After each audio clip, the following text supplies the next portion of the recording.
Hello, hi. Me and Mark, we are in the Gladstone land. We had a coffee and we had a lovely tour in here. Oh, so from this video, you're going to see how inside from the, literally like a time traveling, and then from the Victorian time to Georgian. So it's all the history about Edinburgh.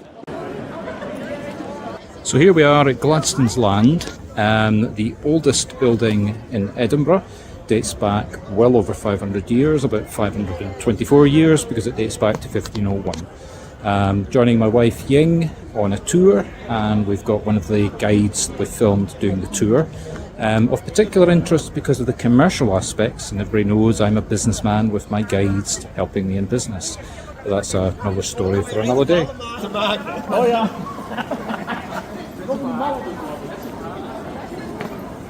And we are in the centre of the old town. Down this road in about a mile is Holyrood Palace, and up the way about quarter to half a mile is the castle. Castle for another day. Say hello. Sorry? Say hello to the lady. Story I'll tell in a little while, but these are very, very historically important. We'll get to those. I'm just going to point those out. I'm just going to go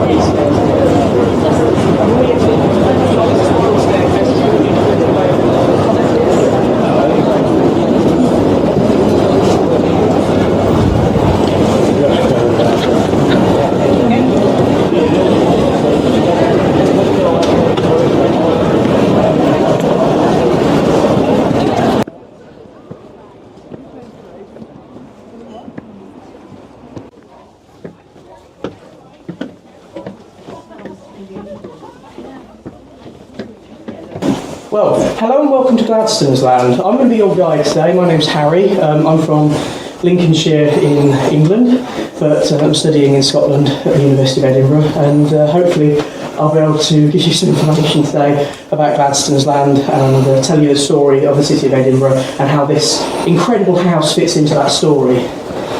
So with that in mind, before we start really on Gladstone's Land, I'd just like to give a bit of background to the history of Edinburgh generally. And for that, I think we'll start in 1124, so we're going back quite a long time. So in 1124, the King of Scotland at the time, he's just become King of Scotland, King David I, he decides he's going to establish Edinburgh as a burgh.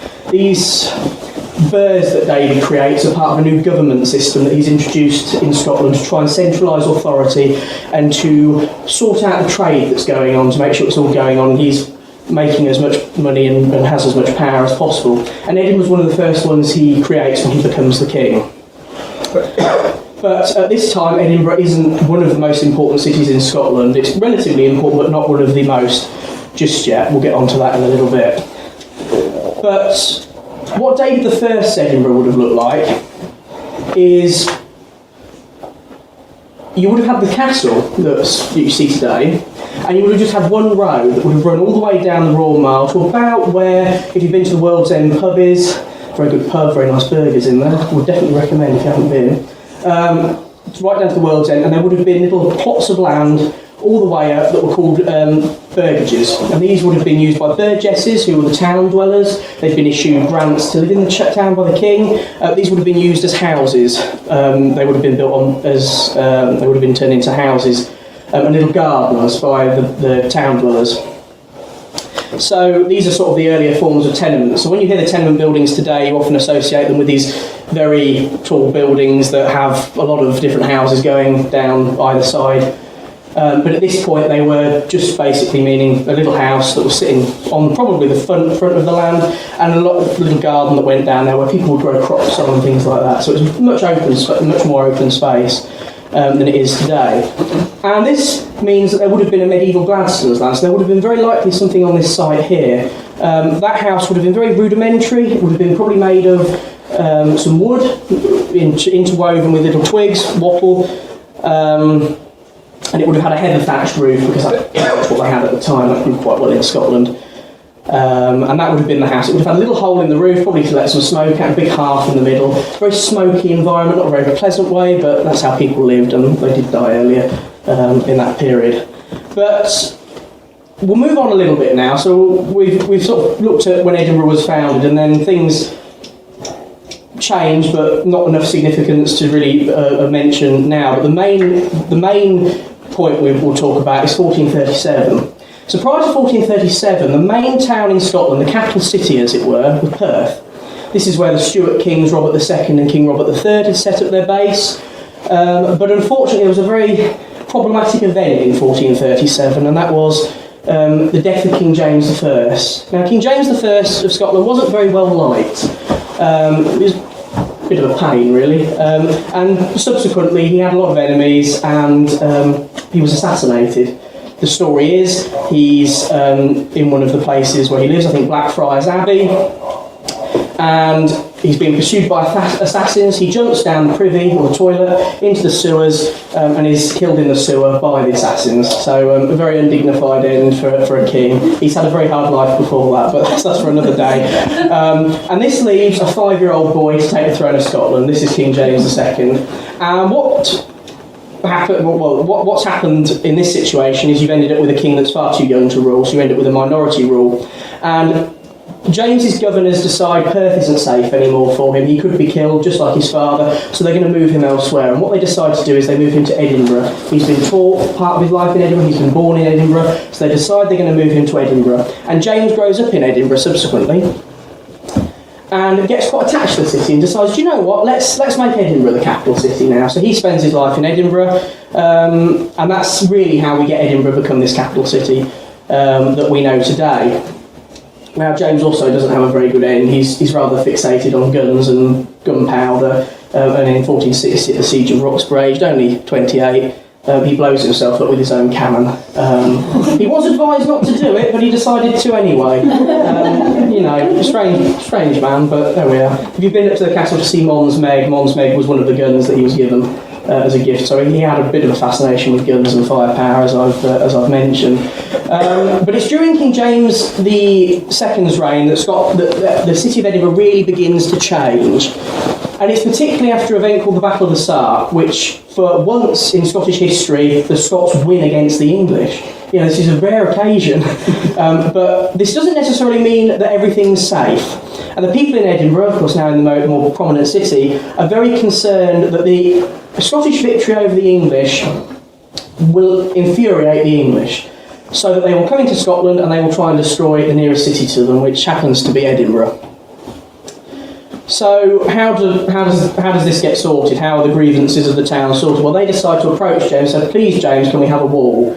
And he says, yeah, we'll build a wall. And he does. He builds a wall around the city. And this starts this constricting of the city into this very small area. And people don't dare build outside of it.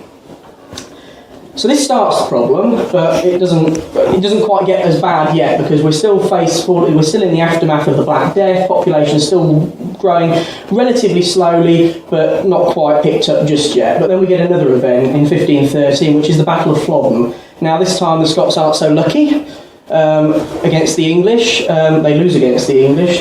Flodden is brought on by the fact that King Henry VIII of England, a source of a lot of problems, mind you, in both England and Scotland. I don't like him as an Englishman.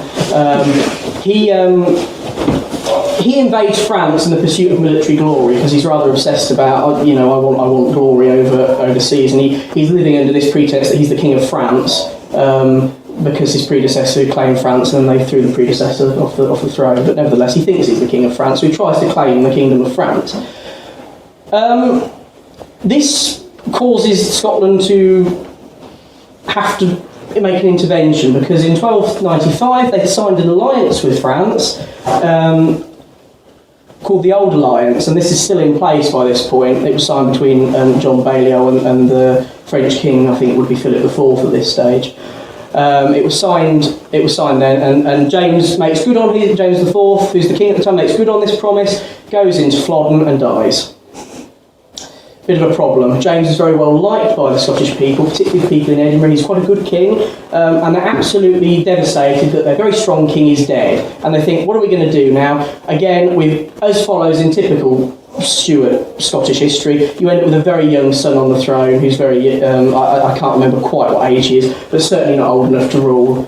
a country. So the people of Edinburgh are really scared. They think, well, Henry might now decide he's going to invade all the way into Scotland. We need a new wall. So a group of volunteers from the city decide they're going to build one, and that's called the Flodden Wall, named very unimaginatively after the Battle of Flodden. You can still go and see it today. If you go down to the World's End pub, I've mentioned that, and also around the city, World's End pub was where it ended. You had the gates to the city, and it sort of went round and went round the whole of the city as it was then. If the room's open downstairs, I'll show you how on the map it went, where it sort of went round the city. So this wall's built, but now the population rise is picking up a bit more. It's gaining quite significantly. And you've got this constricted space. So what happens as a result of that? Well, people are left with very little space, so they have to build up rather than build outwards. A bit like in Manhattan Island in New York, there's a lot of people in a very small space, so they build these skyscrapers. So we could say it's an early form of skyscrapers that evolved. And these tenements spring up that are very, very tall, 8 stories, 7 stories. You see how tall this one is. They went all the way down that way, all the way to where Princes Street Gardens is now, which was at that point the North Block. And they could have reached heights of about 14 stories, which is rather incredible, really. But all of these houses would have been made of wood. There were a few that were made of stone, but very few, really, on the whole. Mainly wood. And this, as you may think, this causes a problem. And that's when we get to our next big change, which is the 1540s, really. So we'll start in 1541. It's all about, but he wasn't happy with Henry, put it that way. Henry wasn't happy with him, and they wanted to meet at York. And on this day of the scheduled meeting, James fails to show up, and this causes a little bit of a problem. Henry's very proud, and he takes this as a slight against him.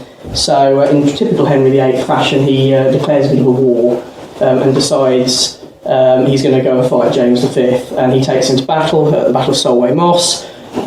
James doesn't die at the Battle of Solway Moss, but many of his troops do, and any that are remaining run away after they've lost the battle. And subsequently what happens is James, aged only 30, dies of a nervous breakdown, or the sources say a broken heart, and leaves the country, you can guess, to a very, very young person who is known as Mary Queen of Scots to history.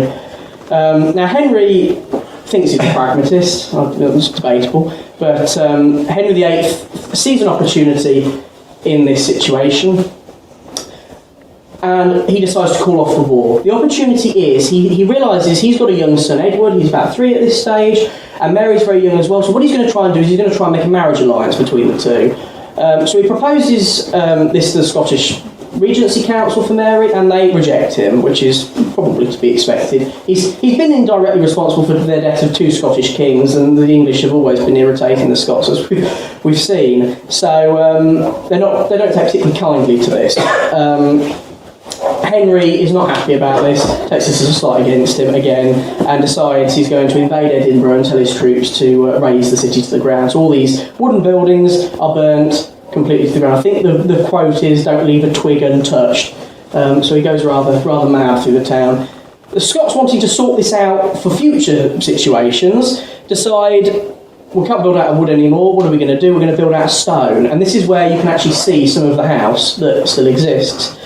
And Gladstone's land is rebuilt in stone. Now, this bit isn't the bit that is original to this 1550s period, but if you look out that window there, you can see this very different type of stone, and that indeed is part of the 1550s house at Gladstone's land. And when we go down to the first floor, what you'll see is that room, those rooms that are there. Anyway, that sort of followed it through, and we'll stop talking about war and kings for a bit. We'll go on to 1617. So one of the questions you might have been thinking when you arrived at Gladstone's land is, why is it called Gladstone's land? It's a bit of a strange name. Well, the land bit can be explained by the fact that land basically is another word for tenement. So that's always how it had been used, a land, tenement. So you can use them interchangeably. So it's basically Gladstone's tenement. And the Gladstone bit comes from the occupier who really did a lot to this house, which was Thomas Gladstone. And he moved into the house in around about 1617. He wasn't a native of Edinburgh, he was a native of another town, but he married the daughter of a merchant in Edinburgh. And when George Cunningham, who was the lady's father when he died, he, by right of his wife, became a burgess in Edinburgh. He was a merchant, and he purchased this property with his wife. And what Gladstone decided he wanted to do with the property is he wanted to rent it out. He didn't want to rent it out to just anybody, he wanted to rent it out to rich people.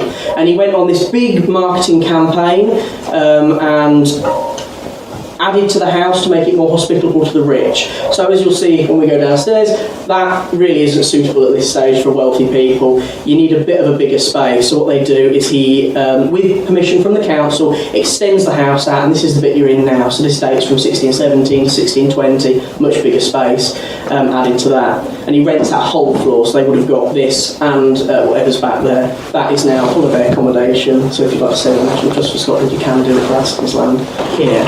Anyway, that's spoken really about Gladstone, and we're jumping quite a lot into the future now to a very different era, 1911. Now, by this point, Gladstone's land has gone from being a very, very prestigious place to live for the wealthy in the 17th century to being a very run-down place, mainly used by labourers. It's not quite lost all of its prestige just yet, as other areas such as Cowgate in the old town have, but it's lost a lot of prestige. So you've still got people living here who are on a sort of a fixed wage. They're always in work. You wouldn't have people here who are out of work for long periods of time. But what this room's been designed to tell us is about one particular story from this time, and it's the story of a lady called Mary Wilson. Now, Mary Wilson moves into Gladstone's land with her daughter, and they live here, but her daughter then gets married quite soon after moving in.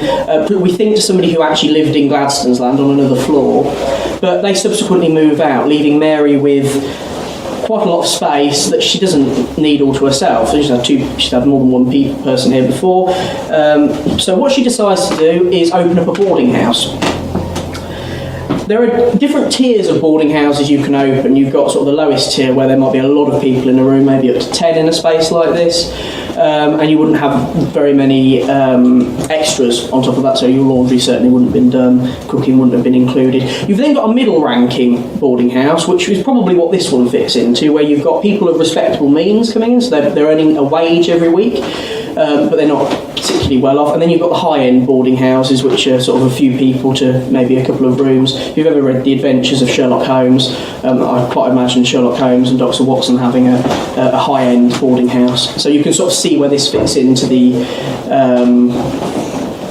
hierarchy here. So it's not quite lost everything, but labourers are the people who are going to be renting this. And the advertisement that Mary puts into the paper, a paper that you can see on the table there, it's a replica of that one.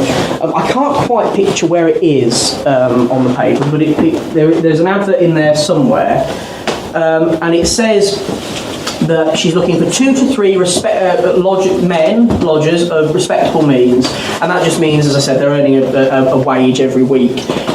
If you wanted to see what original paper looked like from 1911, on that cabinet there, that is an original paper from 1911. Please feel free to pick it up and have a look. As I said, everything here is interactive and very interesting.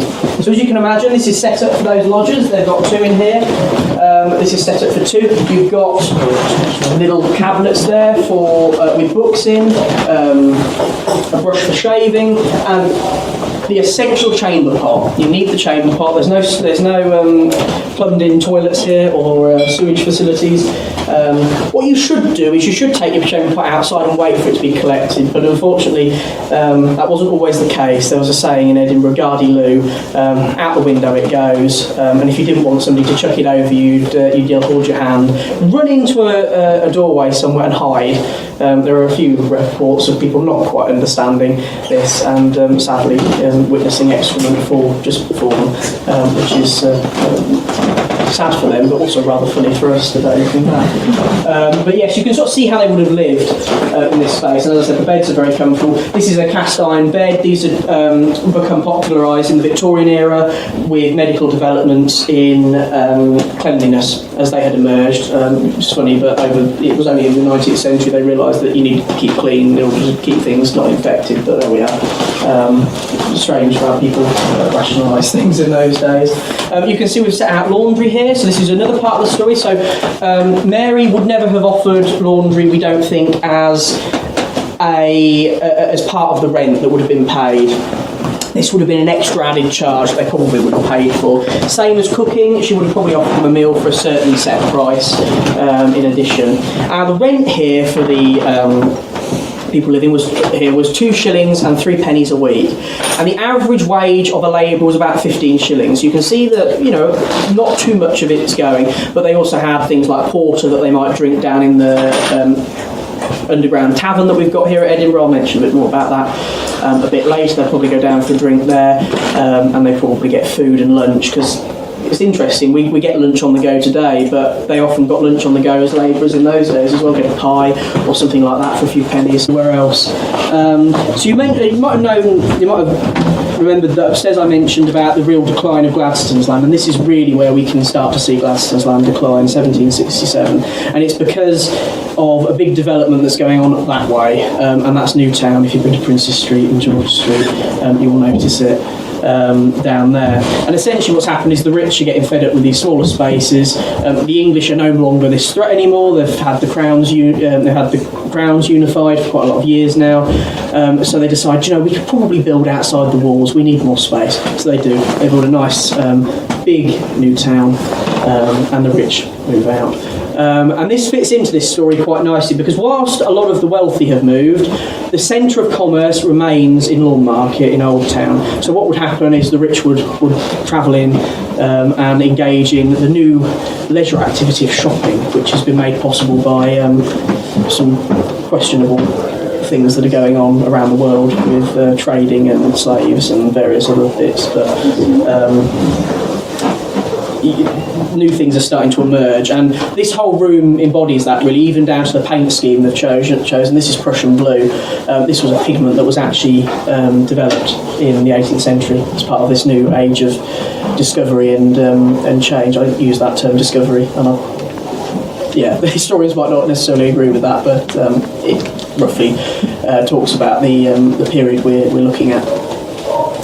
So this has been designed again for another person that lived at Gladstone's, and this lady who lived here was Elizabeth Pillans, and she rented this shop to begin with and then purchased it when she married her husband William Dawson. He bought it for her. He was a head teacher, and she ran a draper's shop, which is how this has been designed today. Now the draper's shop is a really, really important part of social history in the 18th century, but also the history of women. As the draper's shop was one of the few places where women could go, particularly wealthy women, without a chaperone. So they could come here and they could gossip with other ladies. And what would occur generally is Elizabeth would invite them in, and they would be invited to take a seat around the table over there. And I shall try and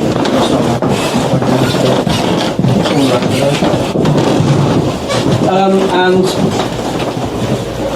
they would be invited to drink the newly, well, it's not necessarily new at this period, but certainly it's gaining popularity at this period, the tea, the black china tea.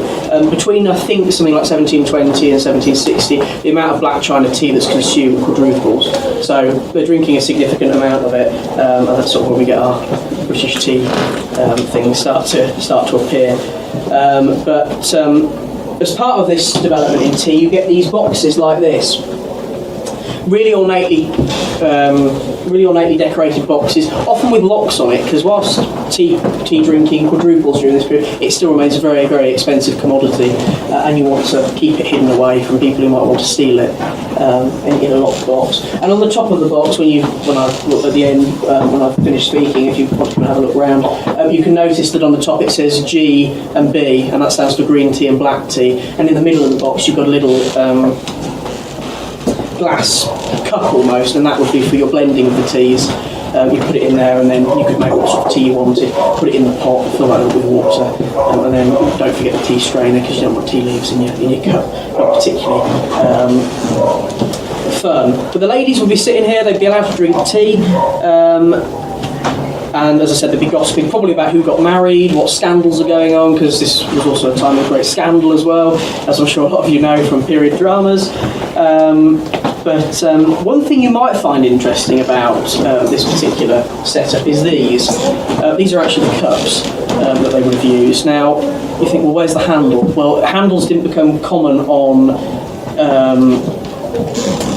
cups until the 19th century. So prior to this, they were little sort of bowls, and it meant you really had to drink the tea slowly, because it would scald your hands if you tried to go and put it down, even if you could stomach the heat, which I certainly can't. But and then they developed the handle in later years. So it was sort of a very social activity as well as it was a leisure activity. And maybe during the time they're drinking tea, or maybe after they've started drunk the tea, the ladies might get up and start browsing the shop. And a draper's shop wasn't necessarily a tailor's shop or somewhere that completely did lots of clothes, but what they did was accessories, and they sold bits and pieces that could be turned into clothes, so sort of cloths and things like that. But they also did things like stockings. These are original stockings from around about the early 19th century. Now, they could be men's or women's. We don't actually know for certain. But looking at the colour, I might suspect they're men's stockings. And the reason being is, at this point, pink was a male colour and blue was a female colour, which is why we've got a blue dress as well. So over time, those colour stereotypes inverted. So I suspect that they're men's as well. And they're very short, because men on average were very short. 5'5" was the average height for a man, so about nearly my height, and then ladies were about 5'1". So that's a very proportioned dress, and that was actually created in, I think, the Georgian House, which is another National Trust property in Charlotte Square, that links very well to this, because you've been in here to see where the ladies would socialise, and you can go and see where they would have lived at 6 Charlotte Square. But on the table here we have various implements that a draper would use. So we've got a yardstick like that, that's used for measuring. And measuring tapes, well, they're sort of like the handles on teacups. They didn't emerge until the 19th century, proper measuring tapes. So you had a piece of paper with holes cut out into it, and you'd put it around, you'd measure using that. Very simple, but it does the job, doesn't it? I don't know how accurate it might be. You've got buttons there that you might need to sew on, thimbles, beeswax, of course, for when you're wrapping up the item. Melt that, put some down on the paper, various little cloths, string or thread. And feel free to have a look through the drawers as well. They're all you can look through them all. And that brings me on to the drawers themselves. Now, you see this picture here. What you might notice is the people sitting down. So this depicts sort of a draper's room scene. But what is also present in the picture is this cabinet here. And you might look at that and this and think they look rather similar. And this was actually commissioned specially for the National Trust for Scotland to imitate one of these. This is a very accurate design of what they would have had at the time. So you can sort of really imagine what this would have looked like in this time period. And this lady here, not necessarily the person that matters so much in the picture, but more what it represents. This is what a lady would look like who'd been to a draper's shop. So you can see the hat that she's got on there, and the various other little bits. So you can imagine what a lady at this time would have looked like after she'd been to the draper's shop. Now, transactions in the draper's shop weren't necessarily like us going to the shop today. Now, generally the thing is we will give money and we get goods. But in this period, everything was rather more formal. So the lady might say, do you know what, I usually have a hat there, somebody's moved it. I like that hat over in the corner there. Could I have that? And Elizabeth would say yes, you can. She'd probably write a receipt out and say, here you are. And then what would happen is the lady would leave, and Elizabeth would wrap up the item here in probably something like this paper. And then she'd send one of her servants out to deliver it to the lady, probably on Charlotte Square or George Street, somewhere like that. And if the lady was happy with the item she'd received, she'd then reciprocate by sending a servant back, and the servant would settle the accounts. So very formalised, very complicated, but that is how they did it at the time, which is rather different. The last room I'd like to point out to you is this room in here. Now, I think we're going to struggle to get everybody in, but if you want to have a look in, I'll try and bring some items out to show you. But this here has been designed to be the study of William Dawson, the husband of Elizabeth Pillans. Whilst Elizabeth was running the shop, it was still seen at the time a man's job to do the finances. And this is precisely what his room would have looked like, very similar to this. You can see the secretaire here that he would have used. This is 18th century, so this is pretty original to the time. And you've got various bits that he might need. So you've got a pamphlet that he might have read there, sort of a newspaper type thing. Newspapers had sort of been popularising in the late 17th century. Printing had been a lot before that, but newspapers really started picking up then. And of course, if you've ever seen depictions of Georgian cartoons, you've often got people they're making fun of in these little pamphlets, so quite interesting. But this is where money would be kept as well. And if you're keeping money in here, in a time where you've got people such as Deacon Brodie, who you might have heard about, corrupt deacon of the church who went on little midnight escapades to steal people's money who they knew were rich, you need to hide your money quite well to evade these people. So what do you do? Well, you incorporate little secret hiding holes in the construction. So this bit here comes out like that. Can never reach that, I'm far too short. These bits here come out like that. One of my favourites is a little bit there that comes out. And there would have been a little bit in there as well that you would have been able to click a button on, and that would have come out as well. So you can hide all your money very safely, knowing that the likelihood is nobody's going to be able to find it. It's in a prominent people. What was the social standing of the woman, the draper herself? Like, if they're all coming here and socialising with her, would they consider her an equal, or is she still considerably below them? She would have been below them as a proprietor of a shop, definitely, but she wouldn't have been of a very low class. They would have had means to afford various things to sort of kit out this room, and one of the things that is illustrative of this is the painting there. Right. That's by John Norrie. It's a landscape, and he was a very popular painter at the time. So if they could afford things like that to put on the wall, but they certainly were not. They would have lived in Gladstone's land in a flat. Would they have been wealthy enough to move down to the new town if they wanted to, or would that still be out of their? I think they were sort of that status just below. But again, like a lot of things, she was a respectable lady and running a shop, so there was some overlap. But I don't quite know how the social, how they would have engaged with each other, so to speak. So I can't really give much on that. Okay. I certainly think she would have been of lower standing than Thanks. the ladies. What about all the things that they were selling? Would they have come from abroad or from? That's a really interesting question. I suspect so. I suspect a lot of it would have. I mean, certainly, when you go back to the 17th century, essentially what was going on is England and Scotland were the main exporters of raw materials, and then the materials would be made on the continent, and then they'd be shipped back. But in this period, you're starting to find new sort of technologies that are developing. Linen's becoming more accessible, for instance. They're finding new ways of producing things, so things start coming from all different places around the world. And of course, we all know the links to the sort of the slave empires that were created, and then turning out all this produce, basically, that were making people very, very rich and very bad means. Of course, we know of people such as Viscount Melville who were doing that on St Andrews Square. So, see, this is guess what this is. This is actually a foot warmer. See, this one, you can see is opened up, put the coal inside, and then you can warm on the top. But for the diabetes, you'll be very careful. It's going to burn your feet.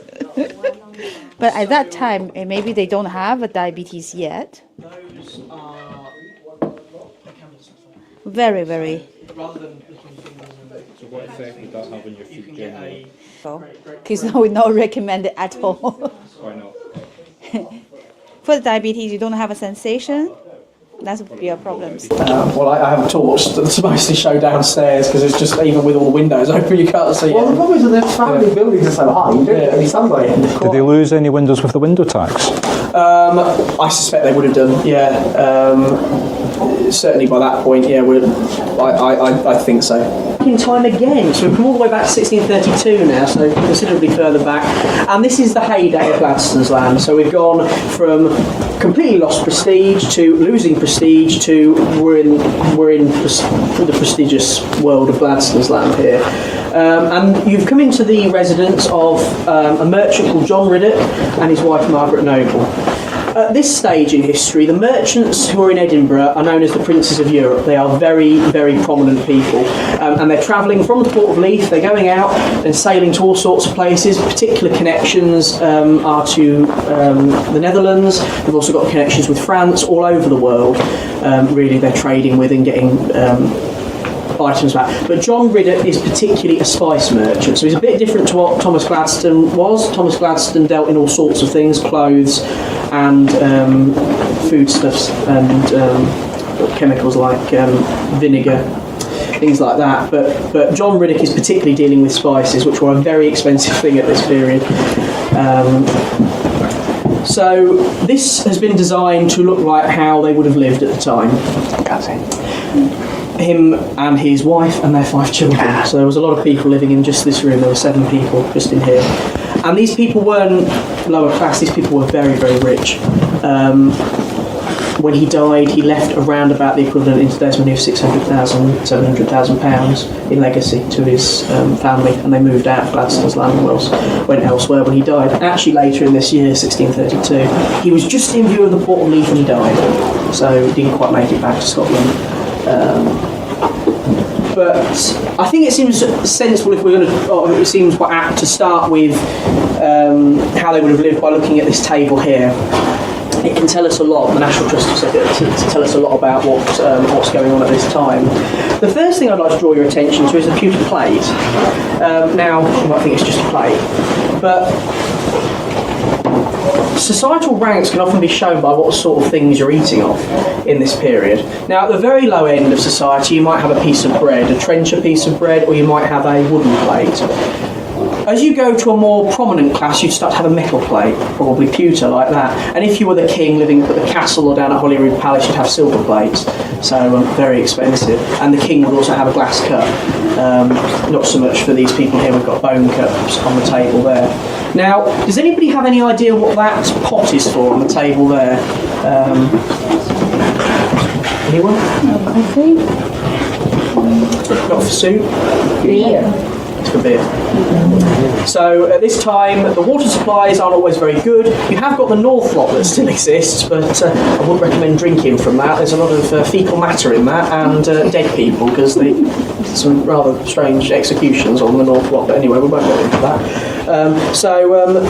There was water that you could access in Edinburgh. Now, if you've been down the Royal Mile, you might have seen these funny little shrines almost, or tenement, I don't know how to call them. They're like cube things with a hat on. They've got funny faces on them nonetheless. If you go down to John Knox's house, you can see they've got sort of dramatic faces on them. These were the water sources of the city. The caddies, who would usually have a sort of similar backpack, but it would be a barrel on their back. They carry around a barrel. They fill up fresh water from here and they take it to the middle classes. So people would have had water, but beer was easier. So is that underwater spring water, or is I it? suspect so. Yeah, I think that's because there's other ones down on East Cross Causeway as well. There's another one, but they're dotted around the city, and they would have been used. But beer is much easier to do. It was a lower strength beer than what we would drink today. It wouldn't make you drunk so easily, but certainly, too much of it would. So but the alcohol in it would kill the bacteria, so you wouldn't die. How they work that out is interesting, but I can tell you one thing for sure. They knew a lot of random things about how different herbs and processes work. They didn't necessarily know the science behind it, they just know it worked, probably through a lot of trial and error and a lot of death, like that. The next thing to talk about on the table is bread. Now, in any other place, bread, it's bread, but this is white bread in particular. Now, wheat doesn't grow very well in Scotland, so the fact that they've even got bread on the table at all means that they've got money, because they can afford what little there is and whatever comes overseas as well. Poorer people would eat oats, and hence you get porridge more common in this period for eating. Of course, it's persisted to this day, porridge. But it's white bread in particular, and again, that was a wealthy person's bread. The more refined you could get the grains, the better, the more expensive it was seen, because it's been through more processes. Of course, we may view things with a very different light these days, but it was all about showing off as well. White bread on the table would show off to your guests. And anybody got any ideas what the shells are? Oyster shells? They are oyster shells, yeah. Now, oyster shells were a cross-class food in this period, so the poor would eat them and the rich would eat them as well. They are very easily obtainable from the North Loch and from other water sources around, so they'd be collected. Same as salmon. Nowadays, if you go to posh restaurants, you usually get salmon on the menu. Very expensive in the supermarket. In this period, salmon was dirt cheap, really, because you could get it from the nearest river. The most expensive sort of food generally was something like chicken or a bird, which is mad, because nowadays, if you want to go and have chicken, it's one of the cheapest meats you can buy at the shop. It's funny how things change in history, but that's one of the things I like about it. The other thing we've got on the table that are quite interesting are the cards. Now, as well as eating around this table, the Ridocks would have hosted people around this table. They would have gambled. Riddoch would have invited his business associates round, and things don't necessarily change. We still like gambling today as humans, so they were doing that then. Now, when the Riddocks did invite people round, nowadays we might think it would be polite to invite our guests to take a seat in maybe that really nice chair behind you there. But in this period, unfortunately, that wasn't the case. It was all about showing off. So if you invited people round, your guests would be consigned to the stall, and you'd sit there very proud in your chair. This is my chair, and I'm going to show off how wealthy I am to you. And that leads into the bed there as well, because you might be thinking, why on earth is there a bed in the front room? Power, really, showing off. This was going to be your most expensive item as a rich person. So would this all be open plan, or would there be walls or curtains? All open plan. Right. This was your most expensive item, so you wanted everybody to see it. Now, if you look at the bed, it is the most ornate and incredible thing you might see. You can see you've got these almost classical figures, probably some classical gods, on the bed, adorning bed, and it's extremely exquisite in carving around the bed, which just demonstrates how much craftsmanship's gone into this particular piece and how much time and effort, and as such, I couldn't put a price on how much the Riddocks would have paid for it, but a lot of money had they owned this particular bed. Unfortunately, due to the nature of this sort of property over the time, we haven't got anything that's actually original to the Riddocks themselves, but all of this is in keeping with the time. This is a Dutch bed from about 1650 to 1700, so very old, and it's probably seen a lot of people sleeping in it. The marquetry, I think, is a little bit later, because it's become a bit more popular in later years. And the drapery has actually been created. I'll continue the light there just for you to see it a bit more. Got those lions at the top as well. So as you can see, a very expensive item. Want to really show it off to everybody. Now you might have. Oh dear, what's going on there? That's better. I just don't want to blind myself. You might have heard me mention that the Riddocks lived here with 5 children. You might think, well, there's a bed there, but that can't fit 7 people, so where do the children sleep? Well, you might be able to see that mattress underneath. That mattress will be pulled out, put by the fireplace, and the children would have been able to sleep there and stay warm by the fire. So, and then put back in the morning when people awoke. What age would they stop being children and start working? A lot younger than today, I suspect.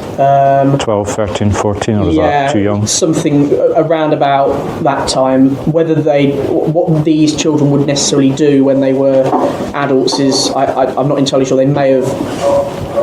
I think they could very well have shadowed their father if they were boys, or I don't know quite what the situation would have been for girls at the time, but they certainly wouldn't have ended up going into sort of lower class jobs, particularly from a family like this. And there's your cot as well for the baby that would have been in there. Now you might be able to notice that there's a toy. There's a couple of toys here. Now schooling wasn't necessarily very like it is today, where you go to school each day of the week, so the children may be left in the house, maybe with their mother for quite a bit of the time while they were waiting for their father, so you'd have to have something to keep yourself entertained. And you've got this little spinning top here that you can spin around on the floor, and please feel free to have a go with it if you would like. When I finished talk about that, so you can sort of see here how people lived, so everybody, it wasn't so boring maybe for others. There's some other really interesting things about this room that are worth pointing out as well. These are one of them. Now, anybody has any ideas what these are for? They're a bit battered now, unfortunately, but they are original for the time. They are a shoe, yeah. Wait, so are these shoes you would use to walk around in some capacity, because they've got these metal rings on the bottom? Yes, they are. These are pattern shoes. And what in this period, ladies would have very ornate shoes. They would have worn very expensive shoes. And if they went out into that street out there, and you know, there's a lot of stuff you don't really want to be treading in with expensive shoes. You would wear these over your expensive shoes, probably to get yourself to a carriage outside so you could remain dignified. It would also keep long skirts off the street so it wouldn't become such a mess. A mess. I think that's quite the word.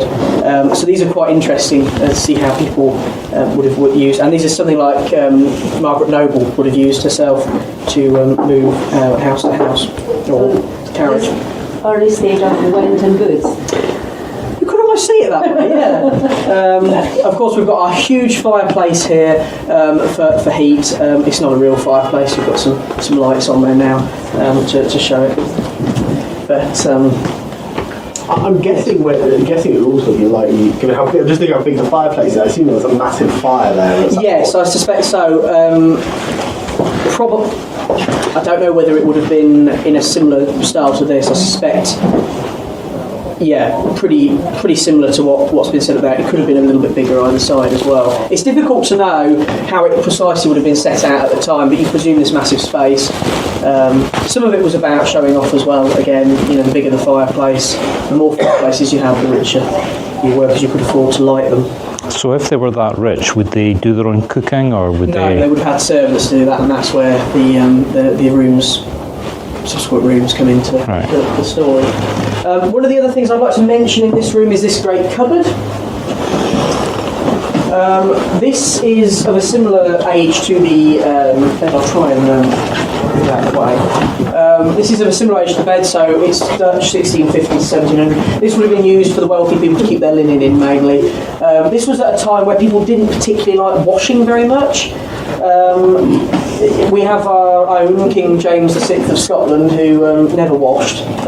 He stank, reportedly. Wasn't particularly fun to be around, I don't think.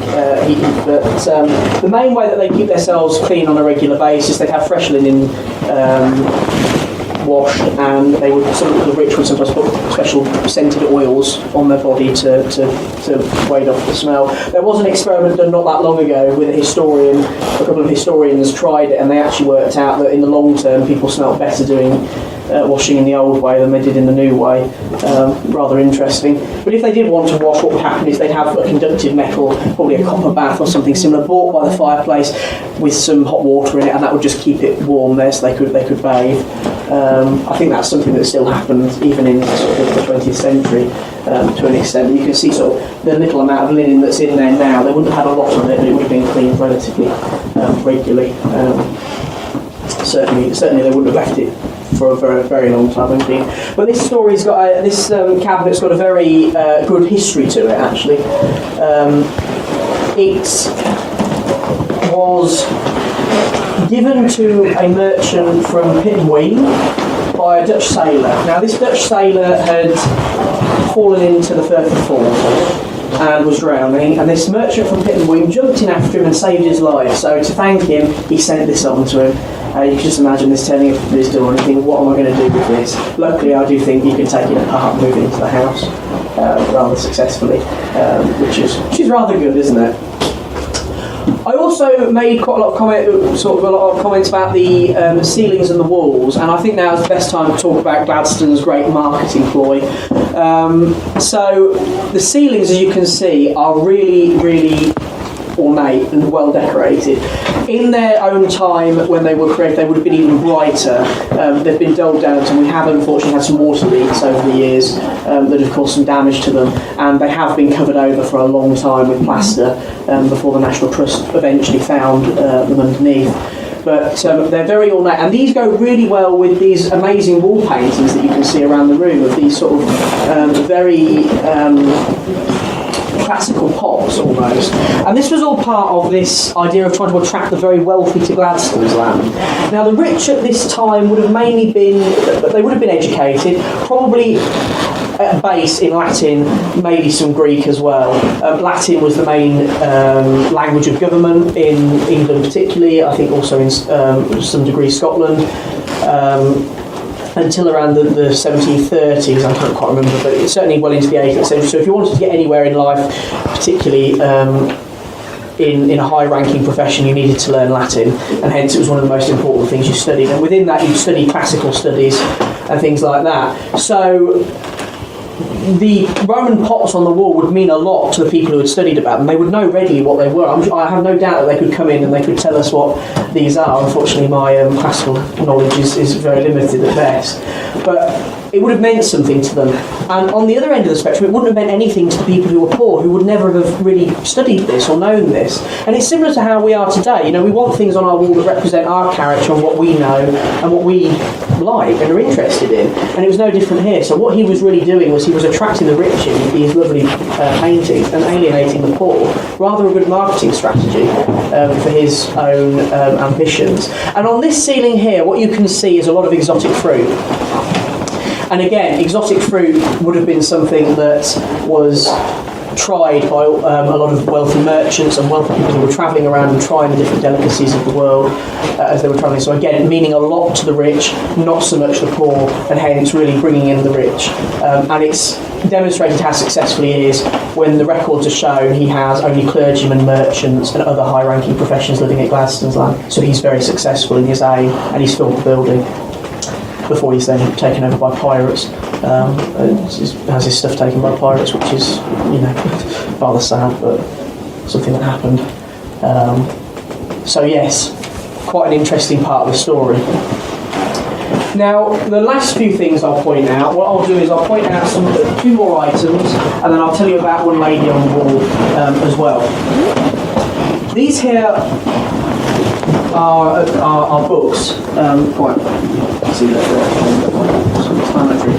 but they're of particular subjects. They're particularly philosophy, history, the humanities style books, and these were symbols of knowledge and power, and that you've been educated and you could read quite well, and particularly these subjects were seen as high class pieces. So it illustrates what sort of class the Riddocks are living in. They're well learned, but they're not quite of the status of the people at the big stately homes like New Hales or Holyrood Palace, where they have big swathes of library corridors with lots of books, mostly which were decorative. They would never have read, but just to show off to people. And finally, one of my favourite things to mention is the business model of the toilet. Now, I always talk about historic toilets in the sense of airport or aeroplane classes, because I think it makes the best sense. At the bottom end of the scale, you've got the economy class, which is your chamber pot. Now that is, you know, it's functional, it does what you need it to, but it's got very few bells and whistles. This is a step up. This is business class. You can sit on it and you can close it to keep out the smell. So again, another symbol of wealth. And this one you'd then put outside the front, and it would be collected by somebody who went around with a cart and had quite a nasty job, and thrown into a cesspit somewhere. And somebody's put a very dodgy practical joke in there, so I will refrain from showing that into the actual toilet. And on the upper end of the spectrum, you had the toilet of Henry VIII, which you can still see in Hampton Court today, red velvet lined, very sumptuous. Rather interesting. There's many stories about Henry VIII and the toilet, but I shall refrain from telling those today. And that's sort of the objects in this room, but there's one lady I'd like to point out on the wall here who tells us rather... this lady here is the Countess of Shirley. Now, she lived quite an extraordinary life. She really did. She was married to a prominent nobleman, the Lord Shirley, and they went on many trips together around the world. And she protected her husband from a lot of assassination attempts.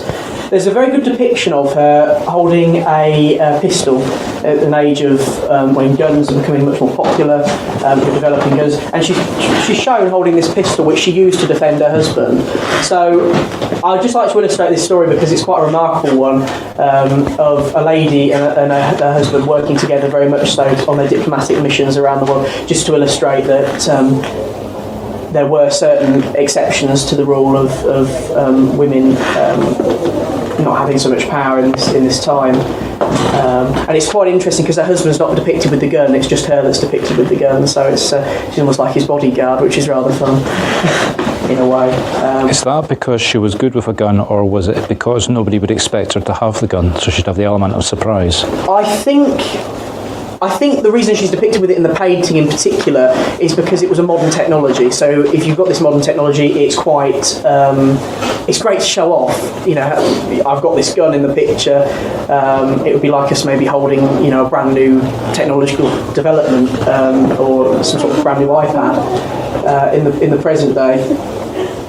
But she's showing that off, and I suspect that there's probably an element of surprise as well with her going around with the gun. But I found it, you know, he was constantly being attempted to be assassinated, and she kept going around shooting people, which is rather apt. But one reason why she's in here, I think, is because if you look at her clothing, she could very well represent someone like Margaret Noble quite easily, the merchant's wife. There's a sort of a very expensive continental fabric that she's wearing there, but a good story nonetheless. So I hope that one was interesting. So with that, that's probably all I've got to say about that. You can fold it up into the wall and close it, and I think that's twofold really. One is that if you fold it up, if the massacres come in and see, they won't want to see the bed that you've been using, so it keeps it out of sight for them, so it's not so unsightly. And also, if you think about sort of moving around the room, if you're in a constant rush doing a lot of manual work during the day, you don't want a tripping hazard like that on the floor, so you put it up. But probably two to three servants would be sleeping on that bed. They would, yeah, quite. They're lucky because it's just raised off the floor, so you wouldn't get the rats and the mice. So it's rather lucky here. But yeah, there's some preparation on the table here. You can see you've got some eggs in there, some oats. You can refine the oats out with this spatula here, making them into the more finely ground. Sort of rolling it. Yeah, they would roll the oats out into sort of the more refined pieces. I don't quite know. The plain one called roll oats. Yes, it does. Yeah, and you've got plates up here as well that they might have used, various jugs and various other pieces around here that they would have used. One of my most favourite things is the little spices on the wall there. I think that's lavender in the middle there. Lavender was seen as a very all-purpose cure. You use lavender sort of, I think, to stop headaches it was used for, and a number of other ailments. I think even for cuts it was used as an early antiseptic. You've also got rosemary as well on the wall there, another type of multi-purpose herb that was used for medical purposes. Again, a lot of people had to die for them to realise that these things worked.